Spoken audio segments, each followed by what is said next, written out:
ನಮಸ್ಕಾರಗಳು. ಸಮಸ್ತ ಕರ್ನಾಟಕದ ಜನತೆಗೆ ಈಗ ಸರ್ಕಾರದಿಂದ ನಾಡಿನ ಜನತೆಗೆ ಕೆಲವೊಂದಷ್ಟು ಸಿಹಿ ಸುದ್ದಿಗಳನ್ನು ಈಗ ಸರ್ಕಾರ ನೀಡಿದೆ.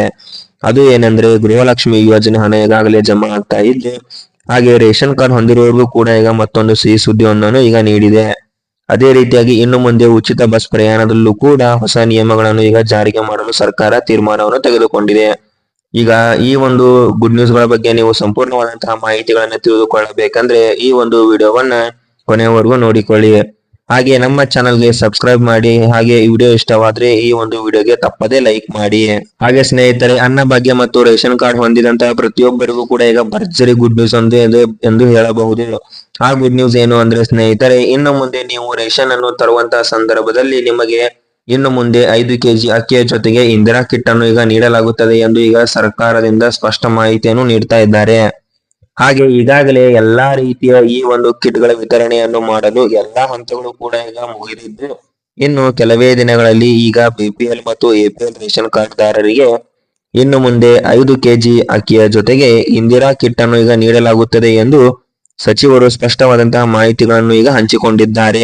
ಅದೇ ರೀತಿಯಾಗಿ ಸ್ನೇಹಿತರೆ, ಇನ್ನೂ ಕೆಲವೊಂದಷ್ಟು ಮಾಹಿತಿಗಳ ಪ್ರಕಾರ ಈಗ ಇನ್ನು ಮುಂದೆ 5 ಕೆಜಿ ಅಕ್ಕಿಯ ಬದಲಾಗಿ ಇಂದಿರಾ ಕಿಟ್ ಅನ್ನು ನೀಡಲಾಗುತ್ತದೆ ಎಂಬ ಮಾಹಿತಿಗಳನ್ನು ಕೂಡ ಈಗ ನೀಡಲಾಗ್ತಾ ಇದೆ.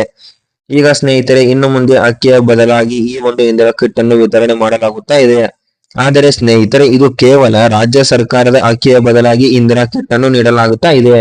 ಆದ್ರೆ ಈ ಹಿಂದೆ ಬರುತ್ತಿದ್ದಂತಹ ಕೇಂದ್ರ ಸರ್ಕಾರದಿಂದ ನೀಡುವ 5 ಕೆಜಿ ಅಕ್ಕಿ ನಿಮಗೆ ಪ್ರತಿ ತಿಂಗಳು ದೊರೆಯುತ್ತಲೇ ಇರುತ್ತದೆ. ಹಾಗಾಗಿ ಸ್ನೇಹಿತರೆ, ಇನ್ನು ಮುಂದೆ ನಿಮಗೆ 5 ಕೆಜಿ ಅಕ್ಕಿಯ ಜೊತೆಗೆ ಈ ಒಂದು ಇಂದಿರಾ ಕಿಟ್ ಅನ್ನು ನೀಡಲಾಗುತ್ತದೆ ಎಂದು ಈಗ ಸಚಿವರಿಂದ ಸ್ಪಷ್ಟವಾದಂತಹ ಮಾಹಿತಿಗಳನ್ನು ನೀಡ್ತಾ ಇದ್ದಾರೆ. ಹಾಗಾಗಿ ಸ್ನೇಹಿತರೆ, ನೀವು ಚಿಂತೆ ಪಡುವ ಅವಶ್ಯಕತೆ ಇಲ್ಲ. ನೀವು ರೇಷನ್ ಅನ್ನು ತರುವಂತಹ ಸಂದರ್ಭದಲ್ಲಿ ನಿಮಗೆ 5 ಕೆಜಿ ಅಕ್ಕಿ ಹಾಗೂ ಈ ಒಂದು ಇಂದಿರಾ ಕಿಟ್ ಅನ್ನು ನಿಮಗೆ ನೀಡಲಾಗುತ್ತದೆ.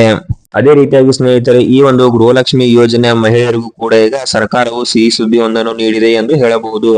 ಈಗ ಸ್ನೇಹಿತರೆ, ಸರ್ಕಾರವು ಗೃಹಲಕ್ಷ್ಮಿ ಯೋಜನೆಯ 6,000 ಹಣವನ್ನು ಪ್ರತಿಯೊಂದು ಫಲಾನುಭವಿಗಳ ಖಾತೆಗಳಿಗೆ ಜಮಾ ಮಾಡಲಾಗುತ್ತಾ ಇದೆ ಎಂದು ಸಿಎಂ ಡಿ.ಕೆ. ಶಿವಕುಮಾರ್ ಅವರು ಈಗ ಸ್ಪಷ್ಟವಾದಂತಹ ಮಾಹಿತಿಯೊಂದನ್ನು ನೀಡಿದ್ದಾರೆ.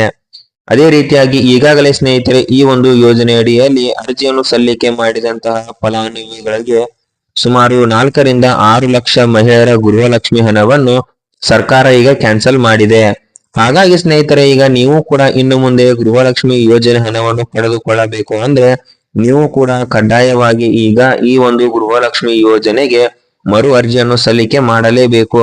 ಆಗ ಮಾತ್ರ ನಿಮಗೆ ಈ ಒಂದು ಗೃಹಲಕ್ಷ್ಮಿ ಯೋಜನೆ ಹಣ ಬಂದು ಜಮಾ ಆಗುತ್ತದೆ. ಒಂದು ವೇಳೆ ನೀವೇನಾದ್ರೂ ಈ ಒಂದು ಗೃಹಲಕ್ಷ್ಮಿ ಯೋಜನೆಗೆ ಅರ್ಜಿಯನ್ನು ಅಂದರೆ ಮರು ಅರ್ಜಿಯನ್ನು ಸಲ್ಲಿಸದೆ ಹೋದರೆ ಅವರಿಗೆ ಇನ್ನು ಮುಂದೆ ಈ ಒಂದು ಗೃಹಲಕ್ಷ್ಮಿ ಯೋಜನೆ ಹಣವು ಜಮಾ ಆಗುವುದಿಲ್ಲ.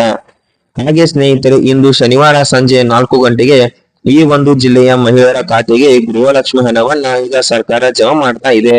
ಆ ಒಂದು ಜಿಲ್ಲೆಗಳು ಯಾವ್ಯಾವು ಅಂದ್ರೆ ಬೆಂಗಳೂರು ನಗರ, ಬೆಂಗಳೂರು ಗ್ರಾಮಾಂತರ, ಬಳ್ಳಾರಿ, ವಿಜಯನಗರ, ಚಿಕ್ಕಬಳ್ಳಾಪುರ, ಬಾಗಲಕೋಟೆ, ಬೆಳಗಾವಿ, ಬೀದರ್, ಚಾಮರಾಜನಗರ, ಚಿಕ್ಕಮಗಳೂರು, ಚಿತ್ರದುರ್ಗ, ದಕ್ಷಿಣ ಕನ್ನಡ, ದಾವಣಗೆರೆ, ಗದಗ, ಹಾಸನ, ಕೊಡಗು, ಕೊಪ್ಪಳ, ಮೈಸೂರು, ರಾಮನಗರ, ಧಾರವಾಡ, ಕಲಬುರ್ಗಿ, ಹಾವೇರಿ, ಕೋಲಾರ, ಮಂಡ್ಯ, ರಾಯಚೂರು, ಶಿವಮೊಗ್ಗ, ಉಡುಪಿ, ತುಮಕೂರು, ಉತ್ತರ ಕನ್ನಡ ಮತ್ತು ಯಾದಗಿರಿ ಜಿಲ್ಲೆಗಳಿಗೆ ಇಂದು ಶನಿವಾರ ಈ ಒಂದು ಗೃಹಲಕ್ಷ್ಮಿ ಯೋಜನೆ ಹಣವನ್ನು ಸರ್ಕಾರವು ಪ್ರತಿಯೊಬ್ಬ ಫಲಾನುಭವಿಗಳ ಖಾತೆಗಳಿಗೆ 6,000 ಹಣನ ಜಮಾ ಮಾಡ್ತಾ ಇದೆ. ಹಾಗಾಗಿ ಸ್ನೇಹಿತರೆ, ನೀವು ಕೂಡ ಈ ಒಂದು ಗೃಹಲಕ್ಷ್ಮಿ ಯೋಜನೆ ಹಣವನ್ನ ಪಡೆದುಕೊಳ್ಳಬೇಕು ಅಂದ್ರೆ ತಪ್ಪದೆ ಈ ಒಂದು ಗೃಹಲಕ್ಷ್ಮಿ ಯೋಜನೆಗೆ ನೀವು ಮರು ಅರ್ಜಿಯನ್ನು ಸಲ್ಲಿಕೆ ಮಾಡುವುದು ಉತ್ತಮ. ಒಂದು ವೇಳೆ ನೀವು ಅರ್ಜಿಯನ್ನು ಸಲ್ಲಿಕೆ ಮಾಡದೆ ಹೋದರೆ ನಿಮಗೆ ಗೃಹಲಕ್ಷ್ಮಿ ಹಣ ಜಮಾ ಆಗದೆ ಇರಬಹುದು. ಹಾಗಾಗಿ ಕೂಡಲೇ ನಿಮ್ಮ ಹತ್ತಿರ ಇರುವಂತಹ ಗ್ರಾಮ 1, ಕರ್ನಾಟಕ 1 ಇಲ್ಲವೇ ಆನ್ಲೈನ್ ಸೇವಾ ಕೇಂದ್ರಗಳಿಗೆ ಭೇಟಿಯನ್ನು ನೀಡಿ ಅಲ್ಲಿಯೂ ಕೂಡ ನೀವು ಈ ಒಂದು ಯೋಜನೆಗಳಿಗೆ ಈಗ ಮರು ಅರ್ಜಿಯನ್ನು ಸಲ್ಲಿಕೆ ಮಾಡಿ ಈ ಒಂದು ಯೋಜನೆಯ ಲಾಭವನ್ನು ನೀವು ಪಡೆದುಕೊಳ್ಳಬಹುದಾಗಿದೆ. ಅದೇ ರೀತಿಯಾಗಿ ಸ್ನೇಹಿತರೆ, ಈಗ ಈ ಒಂದು ಉಚಿತ ಬಸ್ ಪ್ರಯಾಣದಲ್ಲೂ ಕೂಡ ಈಗ ಕೆಲವೊಂದಷ್ಟು ಬದಲಾವಣೆಗಳನ್ನು ಈಗ ಸರ್ಕಾರವು ಮಾಡಿದ್ದು, ಆ ಒಂದು ಬದಲಾವಣೆಗಳ ಬಗ್ಗೆಯೂ ಕೂಡ ಈಗ ಸರ್ಕಾರವು ಕೆಲವೊಂದಷ್ಟು ಮಾಹಿತಿಗಳನ್ನು ಹಂಚಿಕೊಂಡಿದೆ. ಅದು ಏನಂದ್ರೆ ಸ್ನೇಹಿತರೆ, ಈ ಹಿಂದೆ ಮಹಿಳೆಯರು ಬಸ್ ನಲ್ಲಿ ಪ್ರಯಾಣವನ್ನು ಮಾಡಬೇಕಾದ್ರೆ ಈಗ ಅವರು ತಮ್ಮ ಆಧಾರ್ ಕಾರ್ಡ್ ಅನ್ನು ನೀಡುವುದರ ಮೂಲಕ ಫ್ರೀ ಆಗಿ ಆ ಒಂದು ಗೌರ್ಮೆಂಟ್ ಬಸ್ಗಳಲ್ಲಿ ಈಗ ಪ್ರಯಾಣವನ್ನು ಮಾಡ್ತಾ ಇದ್ರು. ಆದ್ರೆ ಸ್ನೇಹಿತರೆ, ಸರ್ಕಾರವು ನೀಡಿರುವಂತಹ ಮಾಹಿತಿಯ ಪ್ರಕಾರ ಅವರು ಸ್ನೇಹಿತರೆ ಇನ್ನು ಮುಂದೆ ಈ ಒಂದು ಬಸ್ ನಲ್ಲಿ ಪ್ರಯಾಣ ಮಾಡಬೇಕು ಅಂದ್ರೆ ಇನ್ನು ಮುಂದೆ ಆಧಾರ್ ಕಾರ್ಡ್ ಅನ್ನು ಈಗ ಸ್ಥಗಿತ ಮಾಡಲಾಗ್ತಾ ಇದೆ ಎಂಬ ಮಾಹಿತಿಯನ್ನ ನೀಡಿದ್ದಾರೆ. ಹಾಗೆ ಸ್ನೇಹಿತರೆ ಇನ್ನು ಮುಂದೆ ಆಧಾರ್ ಕಾರ್ಡ್ ಸ್ಥಗಿತ ಆದರೆ ನೀವು ಯಾವ ರೀತಿಯಾಗಿ ಓಡಾಡಬೇಕು ಎಂಬುದು ನಿಮಗೆ ಚಿಂತೆಯಾದರೆ ಸ್ನೇಹಿತರೆ ಈಗ ಸರ್ಕಾರವು ಅದಕ್ಕೂ ಕೂಡ ಒಂದು ಪರ್ಯಾಯ ಮಾರ್ಗವನ್ನು ಕಂಡುಹಿಡಿದಿದ್ದು ಇನ್ನು ಮುಂದೆ ಆಧಾರ್ ಕಾರ್ಡ್ ಬದಲಾಗಿ ಪ್ರತಿಯೊಬ್ಬ ಮಹಿಳಾ ಫಲಾನುಭವಿಗಳಿಗೆ ಇನ್ನು ಮುಂದೆ ಸ್ಮಾರ್ಟ್ ಕಾರ್ಡ್ಗಳ ಮೂಲಕ ಈ ಒಂದು ಉಚಿತ ಬಸ್ ಪ್ರಯಾಣವನ್ನು ನೀಡಲು ಈಗ ಸರ್ಕಾರವು ತೀರ್ಮಾನವನ್ನು ತೆಗೆದುಕೊಂಡಿದೆ. ಹಾಗಾಗಿ ನೀವು ಇನ್ನು ಮುಂದೆ ಆಧಾರ್ ಕಾರ್ಡ್ ತೋರಿಸುವ ಅವಶ್ಯಕತೆ ಇಲ್ಲ. ನಿಮಗೆ ದೊರೆತಿರುವಂತಹ ಸ್ಮಾರ್ಟ್ ಕಾರ್ಡ್ ಅನ್ನು ನೀವು ತೋರಿಸುವುದರ ಮೂಲಕ ನೀವು ಇನ್ನು ಮುಂದೆ ಉಚಿತ ಪ್ರಯಾಣವನ್ನು ಮಾಡಬಹುದಾಗಿದೆ. ಅದೇ ರೀತಿಯಾಗಿ ಸ್ನೇಹಿತರೆ ದಿನನಿತ್ಯವೂ ಕೂಡ ನೀವು ಇದೇ ತರದ ಹೊಸ ಮಾಹಿತಿಗಳ ಬಗ್ಗೆ ಮಾಹಿತಿಗಳನ್ನು ಪಡೆದುಕೊಳ್ಳಬೇಕೆಂದ್ರೆ ನಮ್ಮ ಈ ಒಂದು ಚಾನೆಲ್ ಅನ್ನು ತಪ್ಪದೆ ಸಬ್ಸ್ಕ್ರೈಬ್ ಮಾಡಿಕೊಳ್ಳಿ, ಹಾಗೆ ಈ ಒಂದು ವಿಡಿಯೋಗೆ ಲೈಕ್ ಮಾಡಿ.